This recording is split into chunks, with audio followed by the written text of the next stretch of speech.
عامر صاحب میں آپ سے آغاز کرنا چاہوں گا. بہت سے لوگ آج دن بھر یہ مناظر جو لوگ اس وقت ٹیلی ویژن سکرینز پر بھی دیکھ رہے ہیں وزیر اعلیٰ ہاؤس کے کہ تمام یہ قوتیں تمام یہ سیاسی جماعتوں کے نمائندے جو ہیں اکٹھے بیٹھے تھے, کیا ایک فیکٹر ہے جس کی وجہ سے یہ سب ایک جگہ بیٹھ پائے؟ وہ کون سی شخصیت ہے؟ کچھ لوگوں کا کہنا ہے جی چونکہ خان صاحب اندر ہیں, خان صاحب سے بات نہیں ہو پا رہی, خان صاحب کے ساتھ کمیونیکیشنز کی لائن بند ہو گئی, شاید اس وجہ سے ہے, یا پھر یہ سارا کچھ ایکچولی اسٹیبلشمنٹ نے کروایا ہے, یہی ان سب کو اکٹھا بٹھا سکتی ہے. آپ کی کیا رائے ہے اس معاملے میں؟ نہیں, ظاہر ہے اس جھنڈے کے سائے تلے تو ہم سب ایک ہے نا. میں ڈنڈے کے سائے تلے تو نہیں کہہ رہا کیونکہ خان صاحب نہیں بیٹھ رہے ڈنڈے کے باوجود بھی.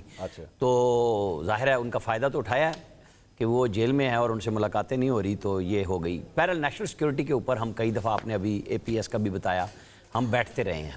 کیا خوبصورت بات تھی جو آپ کا آخری بند تھا کہ اگر تینوں اکٹھے بیٹھ جائیں, جی ہاں, کہ زرداری, نواز شریف اور عمران, ٹھیک ہے. لیکن یہ وہ اے کاش ہے کیونکہ عمران خان صاحب ادھر جانا چاہتے ہیں جہاں ان کے ساتھ کوئی بیٹھنا نہیں چاہ رہا, یعنی اسٹیبلشمنٹ کے ساتھ.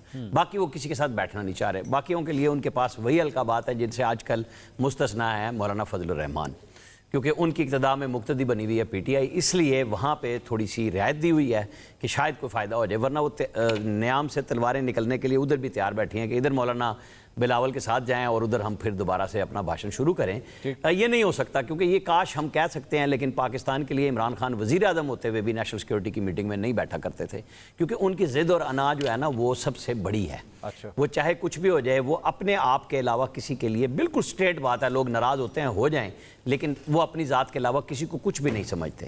تو اب تو وہ اسٹیبلشمنٹ کے ساتھ بھی کئی دفعہ کر چکے, کئی دفعہ معافی مانگ چکے, کئی دفعہ ناراض ہو چکے, سپہ سالار بھی کہہ کے پکارا, اور اسی دن یہ بھی کہہ دیا تھا کہ مجھے ملٹری کورٹ میں لے جایا جا سکتا ہے. یہ اس دن سپہ سالار کی یاد آئی تھی, ورنہ تو وہ میر جعفر اور میر صادق تھے.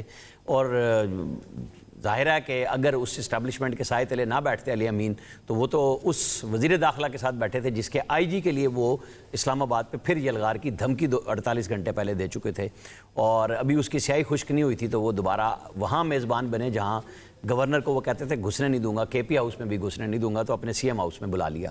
اچھی بات ہے, پاکستان کے لیے اکٹھے ہوئے ہیں, لیکن مسئلہ یہ ہے کہ یہ پائیدار کام نہیں ہے.